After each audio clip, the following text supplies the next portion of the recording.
अस्सलाम वालेकुम, welcome back to our channel. आज मैं आपको अपनी वीडियो में बताऊंगी प्रेगनेंसी की इब्तदाई अलामात के बारे में। लेकिन वीडियो का आगाज़ करने से मैं आपको बताती चलूँ कि हमारे यहाँ तरह का मर्दाना और जनाना ब्रास का इलाज किया जाता है। हमसे अपना इलाज करवाने के लिए या हमारी अदवायात घर बैठे बजरिया पार्सल हासिल करने के लिए, किसी भी कंपनी की अदवायात और जड़ी बूटी घर बैठे हासिल करने के लिए आप हमसे व्हाट्सएप पर रब्ता कर सकते हैं। हमारा व्हाट्सएप नंबर आपको स्क्रीन पे शो हो जाएगा।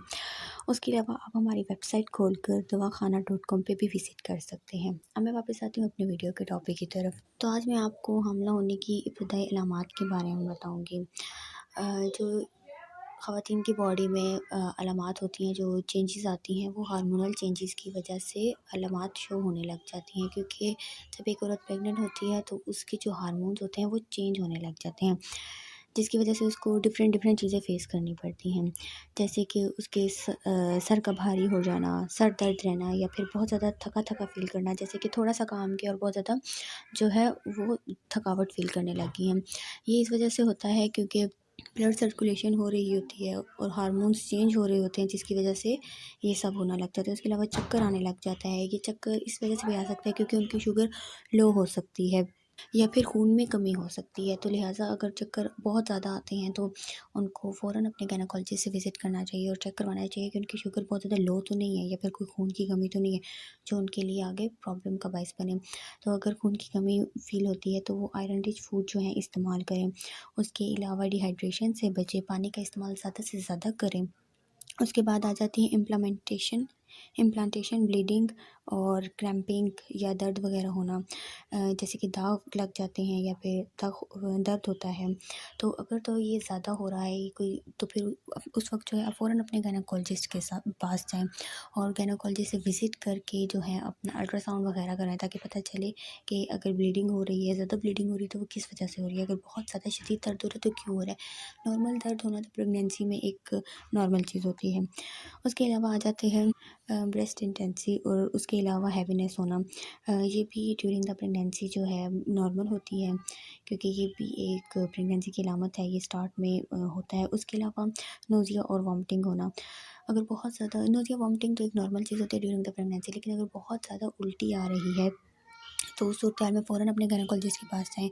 उसके अलावा कोई ओरल दवाइयाँ लेती रहें, यानी कि जो आपको डॉक्टर जो है प्रिस्क्राइब करेंगे। उसके अलावा पानी की रिक्वायरमेंट अपनी बॉडी में सही रखें। उसके बाद आ जाती है स्मेलिंग। जो इनकी स्मेलिंग सेंस होती है वो बढ़ जाती है। अक्सर औक़ात ऐसे होता है कि ख़वातीन को जो चीज़ें सख्त नापसंद होती हैं ड्यूरिंग द प्रेगनेंसी, वो खाने की जो है उनको बहुत ज़्यादा जो है क्रेविंग होना शुरू हो जाती है। और अक्सर ऐसा होता है जो चीज़ें बहुत पसंद होती हैं वो नापसंद आना शुरू हो जाती हैं। उसके अलावा अक्सर जो है उनको स्मेल से वॉमिटिंग वगैरह होने लग जाती है। तो ये चीज़ भी ड्यूरिंग द प्रेगनेंसी नॉर्मल होती है। उसके अलावा स्टमक इश्यूज़ आ जाते हैं। बहुत सी ख़वातीन के पेट में बहुत ज़्यादा गैस होने लग जाती है, उनको बहुत ज़्यादा पेन होने लग जाता है। उसके अलावा उनके स्टमक में पेन, जलन वगैरह होने लग जाती है। तो उस सूरत हाल में योगर्ट का इस्तेमाल ज़्यादा से ज़्यादा करें।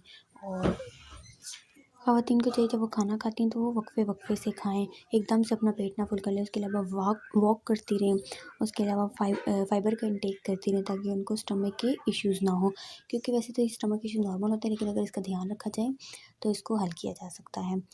उसके बाद आ जाती है फ्रीक्वेंट यूरिनेशन, क्योंकि किडनी की तरफ जब ब्लड फ्लो बहुत ज़्यादा हो जाता है ड्यूरिंग द प्रेगनेंसी तो ख़वातीन को यूरिन बहुत ज़्यादा आने लग जाता है। तो इस वजह से ये नॉर्मल चीज़ होती है ड्यूरिंग द प्रेगनेंसी, तो इसमें परेशान होने की ज़रूरत नहीं है। उसके बाद आ जाती है लेग्स पेन और बैक पेन। ये भी नॉर्मल चीज़ होती है ड्यूरिंग द प्रेगनेंसी, क्योंकि हार्मोनल चेंजेस हो रहे होते हैं, जिसकी वजह से उनको पेन स्टार्ट होने लग जाता है। तो आप अपनी जो है बॉडी की मसाज करवा सकती हैं, जिसकी वजह से आपके लेग पेन और बैक पेन जो है वो ख़त्म हो सके। ये भी एक नॉर्मल चीज़ होती है, इसमें ज़्यादा परेशानी की बात नहीं होती। उसके बाद आ जाता है मूड स्विंग्स। ख़वातीन को ड्यूरिंग द प्रेगनेंसी बहुत ज़्यादा मूड स्विंग्स होने लग जाते हैं, बहुत ज़्यादा गुस्सा आने लग जाता है, चिड़चिड़ापन हो जाता है। ये भी एक नॉर्मल चीज़ होती है। इसमें फैमिली सपोर्ट बहुत ज़्यादा ज़रूरी होता है और इसको सही तरीके से हैंडल करना ज़रूरी होता है, ताकि इस प्रॉब्लम से बचा जा सके। उसके बाद आ जाते हैं बॉडी टेम्परेचर। अक्सर ख़वातीन कहती हैं कि हमें बुखार आने लग गया है और उस चीज़ की वजह से वो इस चीज़ को लेकर टेंशन ले रही होती है, जबकि ऐसा नहीं, इसमें टेंशन की बात नहीं होती है। आपका बॉडी टेम्परेचर जो है वो हाई हो जाता होता है अक्सर ड्यूरिंग द प्रेगनेंसी, तो इसको जो है आप नॉर्मल ही लें।